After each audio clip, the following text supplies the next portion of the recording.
society at the moment asks architects to build these new homes for them.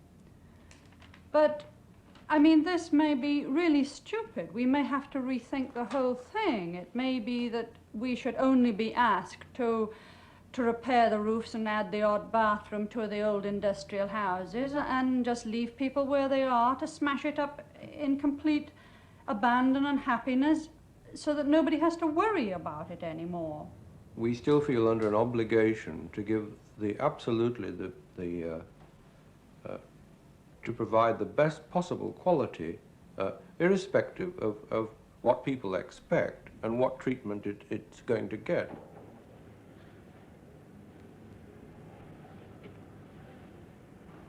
Yet another building site in the East End of London, an East End rebuilt almost out of recognition to those who knew it before the war. But this site is different. There are no tower blocks, for one thing. It's by Alison and Peter Smithson, virtually the only British architects to have an international reputation, and whose influence on architecture since the war has been out of all proportion to the relatively small amount of their work to be built. Their school at Hunston in Norfolk and the Economist office building in St James's, London, embodied significant innovations, but their chief interest is housing, and they've done much important theoretical work on it. This site at Poplar, however, represents the first opportunity they've had to put their ideas on housing into practice, and inevitably, perhaps, it's very far from being just another lot of council flats. We regard it as a demonstration of a more enjoyable way of living in an old industrial part of a city. It is a model, an exemplar of a new mode of urban organization. And we think we have here a site big enough so that when it's finished, you'll be able to smell, feel, and experience the new life that's being offered through your full range of senses. Our general objective when we get a new site is to knit together what is good in the surroundings by the insertion of a new building, to inject thereby new life even to buildings and things that are old and tired. Right from the start, we begin to identify with a site, to put down mental roots, hooking on to Rose Bay willow herb, the children overturning wrecked cars, the smell of curry on the stairs of rejected tenements, oddments of past character, or obvious large identifying fixes of the district or the city or even the region in our case, the big power stations.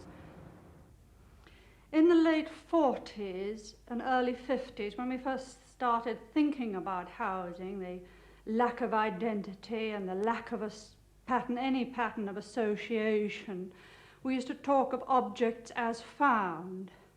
That is, anything and everything can be raised by association to become the poetry of the ordinary.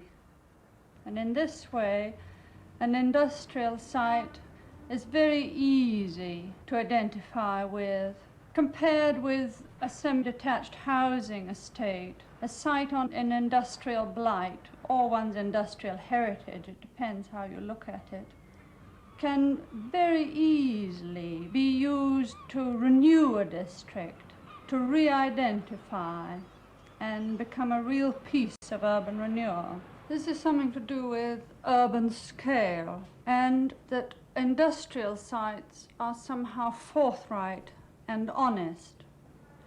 This may be a personal trick, because coming from the northeast, we see the ships as connectors of people to their district and to the world outside. On this site, the ships can be a decoration to the urban scene. The ships on the Thames approach the Isle of Dogs, turn at right angles, and go past. The river is the biggest fix of all, a big geographical fix. There are also two historical fixes which affect our site, the East India Dock of 1806 and the 1844 railway. When we started work 3.5 years ago, and you could still walk up to the 5th floor of the now demolished tenements, you could look over the upcoming roar of the tunnel traffic into the East India Dock. Calm sheet of water, a few ships. Now, when we've reached the 5th floor level again, it's being filled. And when you should be able to see it from the houses, you won't be able to.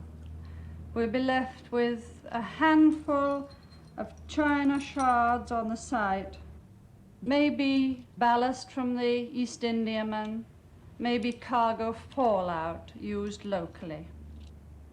This is not to say we relied on the East India Dock or any other fix for support. We realize you're in a situation of flux and change.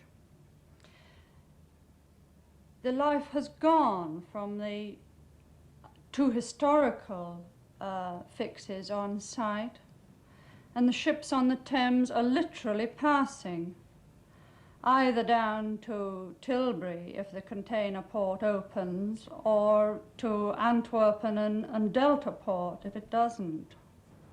We realize you have to be strong enough to be self-supporting, big enough to be self-supporting, that you have to carry the full responsibility for renewal of your part of the district and ultimately of the city. The site is bounded on 3 sides by very heavy traffic. On the left, the northern approach to the Blackwall Tunnel. At the bottom, the East India Dock Road, which is scheduled to grow from a 4-lane to a 6-lane highway. And on the right, by Cotton Street, the main feeder road to the Isle of Dogs. We've tried to overcome the problems of this high level of traffic noise in a number of ways. At the edge of the back line of pavement, as near as we can get to the source of noise, we've put an acoustic wall which is higher than motor cars and which throws the noise back towards the road instead of allowing it to pass through towards the building.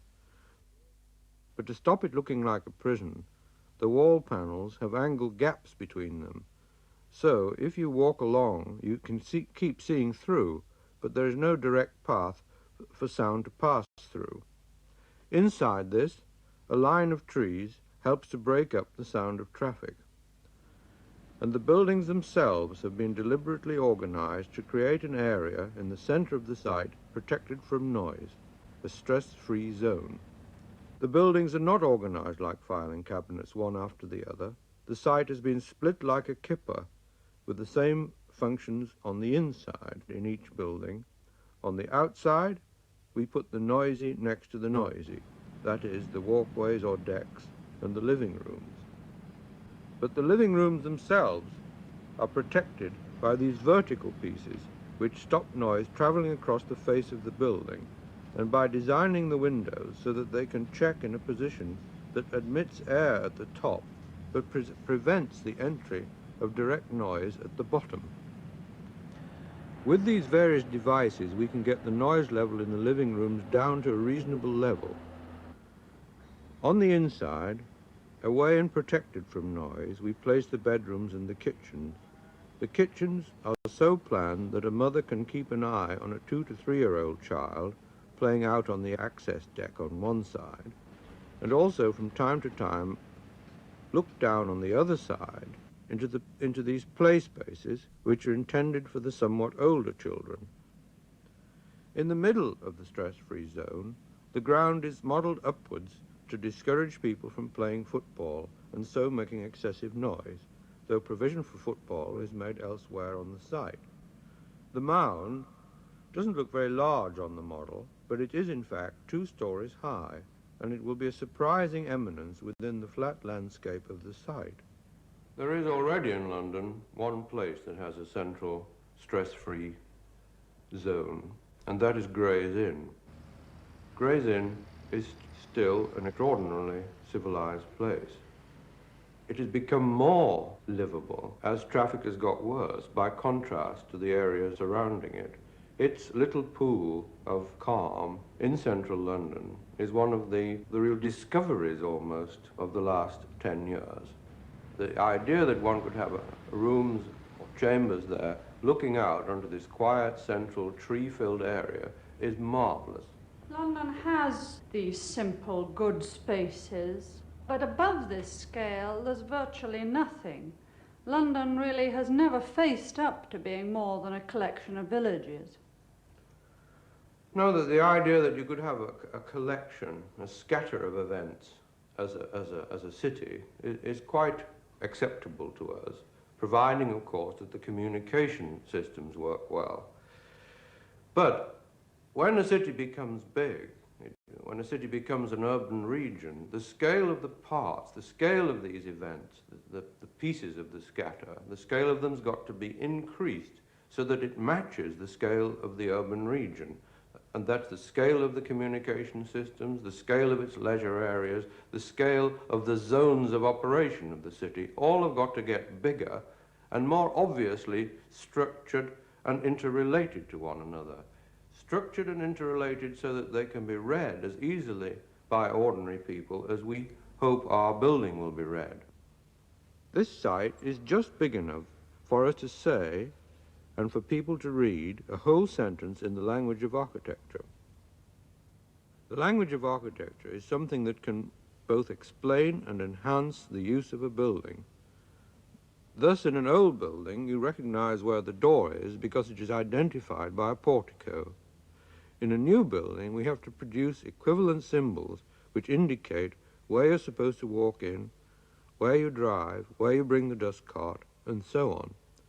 On this site, we've cut moats in the ground on the traffic side of the buildings, and there all vehicular movement and garaging take place. So coming to the building as a walker from a bus stop, you never come into contact with vehicles, and conversely, the driver of the dust cart has no fear of knocking down an old lady. Similarly, the buildings themselves explain how they are intended to be used. These long horizontal recesses can only be decks for walking along, and the entry points to them by way of lifts and stairs, the vertical movements, are clearly indicated by change of scale and volume. On the decks, there are what we call eddy places outside the front doors, where the dwelling takes a piece of the deck for itself, so your doormat is not kicked aside by the passers-by, and you can put out a few pots of plants or leave parcels. This eddy place is out of the general flow of movement along the deck. The deck itself is wide enough for the milkman to bring his cart along, or for two women with prams to stop for a talk and still let the postman by. And the building also explains its use in that wherever you need to take hold of something or move around some woodwork or concrete element, then there is a smooth, rounded corner. Its form will respond, we hope, to the way people want to live now with their equipment, their domestic appliances and their cars. In a way, it will be like the first Georgian Square in London. It will be, to outsiders, something that they can immediately see as a new form, and to the people who live in it, it offers a place with a special character that which will release them and change them and be capable of being lived in generation after generation. At the turn of the century, architects dreamed of garden cities, and in every town and village in England we see council houses built and building right up till today, which are the children of the garden city idea. And in the 20s, in the heroic period of modern architecture, the models, the prototypes developed on the continent for a simple, clean, sun-giving architecture are now being built in England in the 60s.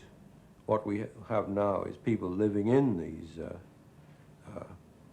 clean, sun-drenched boxes with fitted carpets inside and vandalism outside. The realities of our working life are going to be traffic, noise, air pollution, vandalism, and lack of quality. And the theory developed in the 20s and 30s the simple architecture in which there would be few cars, this dream, this model has been overrun by the glut of the supermarts and the glut on the roads. The accuracy of the brief given to architects makes for the reality. It aids the architect's accuracy in pinpointing the dream. The brief given to our outside architects by the Greater London Council is continually being revised by feedback from tenants and from their own maintenance people. The GLC are probably the world's best briefers of architects in this sense. Certainly I've never heard of any better. But although this is done very responsibly, the building of this mutated dream by all the people concerned, it seems that the GLC really get very small thanks from society for this. Because when we take foreign visiting architects round these sites, they're literally horrified at the amount of vandalism we see. But funnily enough, this doesn't seem to change one's own attitudes towards building. That is that we still feel under an obligation to give to provide the best possible quality, irrespective of what people expect and what treatment it's going to get. Nevertheless, it's very depressing for the contractors and the builders, the contractors, the subcontractors and the architect to feel that all the effort they're putting in is going to be, much of the effort that they put in is going to be smashed up. I mean, society at the moment asks architects to build these new homes for them.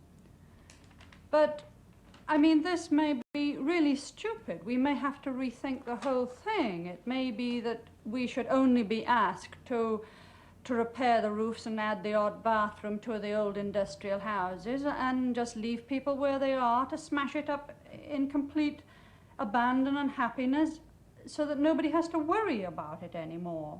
You know, we may be asking people to live in a way that is stupid. They maybe just want to, you know, be left alone. One of the men on site said that what we were trying to do was too good for the people that were going to live in it. And we find this unacceptable, but to say that it's too good. But one wonders why one feels like that. And I suspect that it's partly historical. That is, that architects have always felt the need to build not for the occupying generation, but for to sort of body out the ideals of their period in a way that they could be felt by generations that follow. In the East London, there are 5 or 6 very famous churches. One of them is close to this site, St. Anne's Limehouse by Nicholas Hawksmoor. Now, Hawksmoor couldn't have cared, I suspect, why he was asked to build these churches. They were built by having a coal tax with which the program for building them was abandoned halfway through. In fact, the things that happened to him, the way the money was raised, is very similar to the situations now. But he built in the best possible way, and the building has lived on through 10 or 15 generations into the present, carrying the kind of ethos of the early 17th century to us now. And we feel in the same way an obligation, which is outside of the present financial or economic situation, to build for successive occupying generations. Unless a building outlasts its first users, we get no body of choice. That is, there's no pool of housing from which people can choose how to live where they want to live. And more important, you get no build-up of a comparable body of quality. This was the situation we stepped into after the war, completely vandalized environment of anything will do, make do. You know, there were no possible standards because there was nothing nothing decent to compare things to.